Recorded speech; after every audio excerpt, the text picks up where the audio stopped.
tense ကစားမယ်ဆိုရင်အရင်ဆုံး verb ကိုသိရတယ်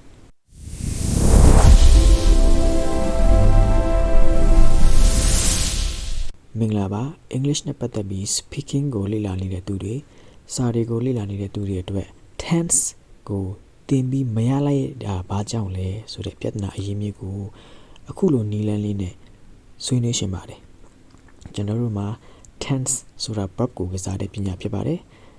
tense ကစားမယ်ဆိုရင်အရင်ဆုံး verb ကိုသိရတယ် verb ကလှုပ်တာလားဖြစ်တာလားရှိတာလားဆိုတာသိရပါတယ်ဒါပြီးရင်စာကြောင်းပုံစံကတဲ့ဘူးလားဘယ်အပိုင်းလဲသိရတယ်ပြီးတာနဲ့ tense ကဘာလဲဆိုတာသိရတယ်ဒီသုံးမျိုးပေါင်းစပ်ထားတဲ့ verb အတွေ့ကိုကျွန်တော်တို့ကအရင်ဆုံးဖော်ထုတ်ရပါတယ်မြန်မာကနေ English ကိုဘာသာပြန်တဲ့နေရာမှာ verb တွေကနောက်ဆုံးမှာပဲရှိတတ်ပါတယ်အဲ့ဒီ verb အတွေ့မှာကျွန်တော်တို့အပိုင်း၃ပိုင်းအနေနဲ့လာပါတယ်နံပါတ်1ထိပ်ဆုံးစကားလုံးကတကယ် verb အစီဖြစ်ပါတယ်သူ့နောက်မှာကာလပြတဲ့ဒီ tense လေးတွေပါဝင်တတ်ပါတယ်ပြီးတော့နောက်ဆုံးမှာကတော့ sentence ပုံစံလေးပါတတ်ပါတယ်ဆိုတော့ကျွန်တော်တို့ဒီမှာတစ်ချက်လောက်ကစားကြည့်ရအောင် sentence ပုံစံကဒီစကားပြောတိုင်းတဲ့ဘူးလားနဲ့ဆုံးတက်ပါတယ်ဒီနေရာမှာကျွန်တော်တို့ဘူးဆိုပြီးပြောင်းလို့ရတယ်လားဆိုပြီးမှလည်းဒီမှာပဲပြောင်းပါတယ်အကယ်လို့ဘူးလားဆိုပြီးမှပြောင်းရင်လည်းဒီနားမှာပဲပြောင်းပါတယ်ဆိုတော့အဆုံးသက်မှာ sentence structure ရှိပါတယ်တဲ့ဘူးလားကဒီအပိုင်းမှာပြောင်းပါတယ်သူ့ရဲ့အရှိနာလေးမှာကကျွန်တော်တို့ tense ကိုပြောင်းပါတယ်ဒီနေရာမှာ all လိုက်တယ်ဆိုတော့ tense ကိုမြင်တာနဲ့ဖောက်တတ်ဖို့ဆိုရင်ဒီစကားလုံးအလယ်စကားလုံးကိုထောက်လိုက်ရပါတယ်ကျွန်တော်ဒီစကားလုံးကိုဖြုတ်ကြည့်မယ် okay all တယ်ဒါဆိုရင်ဘယ် verb လဲဒီနေရာမှာခဲ့ထည့်မယ်ဘယ် verb လဲနေထည့်မယ်ဘယ် verb လဲအကယ်လို့ပြီးလို့ထည့်မယ်ဘယ် verb လဲမာလို့ထည့်မယ်ဘယ် verb လဲဆိုတော့ဖြင့်ကိုဖောက်တတ်ရတယ်ပေါ့နော်ကျွန်တော်တို့ present tense မှာဒီ verb အတွေ့ရဲ့အလယ်စကားလုံးမှာဘယ်အရာမှမပါပါဘူးဒါဆိုရင် subject verb 1သို့မဟုတ် SES နဲ့တွားရပါတယ် past tense အနေနဲ့ကျွန်တော်တို့မြန်မာစကားလုံးကိုဒါကိုထောက်ပြီးကြည့်ရင်သိရပါတယ် okay တယ်ဒါဆိုရင်ကျွန်တော်တို့ verb 2ပြောင်းတယ်ပြီးရင် all လိုက်တယ်ဒါဆိုရင်လည်း verb 2နောက်တစ်ခုက all သွားတယ်ဒါဆိုရင် verb 2ကျွန်တော်တို့ past tense အနေနဲ့ခဲ့တယ်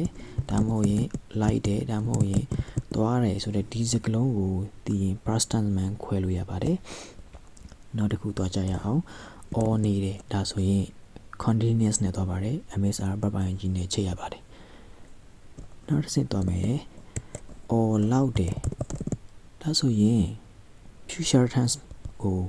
ဒီစကားလုံးနဲ့ခွဲပါတယ် future tense မှာခွဲစရာစကားလုံးက all မတို့ပြီးရင်မေတို့လိမ့်မယ်တို့နောက်တစ်ခုကလောက်တယ်ဆိုတဲ့ဒီစကားလုံးကို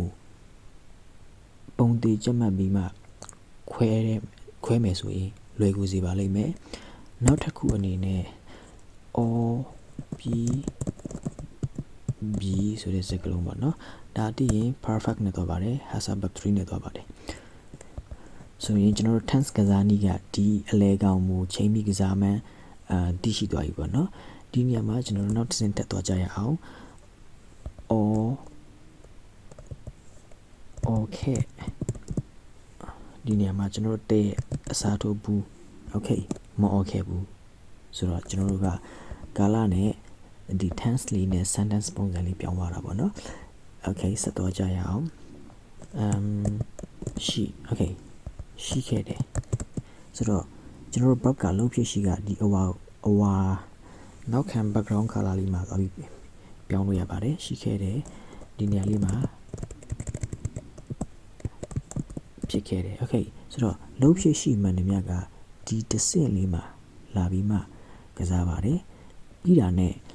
tense ကိုကစားတယ်နောက်ဆုံးအဆင့်မှာ sentence ကိုကစားပါတယ်ဆိုတော့ဒါကကျွန်တော်တို့ verb ကိုလွယ်ကူကူနဲ့ဖောက်နေပြီးမြင်တာနဲ့ဒီစာကြောင်းတစ်ကြောင်းလုံးကိုဘာသာပြန်တက်စေမဲ့နီးဒီနီလန်းလေးကိုတုံးပြီးမှအင်္ဂလိပ်စကား ပိုပြီးပြောတတ်လာအောင်အင်္ဂလိပ်စာကိုပိုပြီးမှရလာအောင်အခြေခံဒီခိုင်မာလာအောင်အထောက်အကူပြုပါစေလို့ဆုမွန်ကောင်းတောင်းအပ်ပါတယ်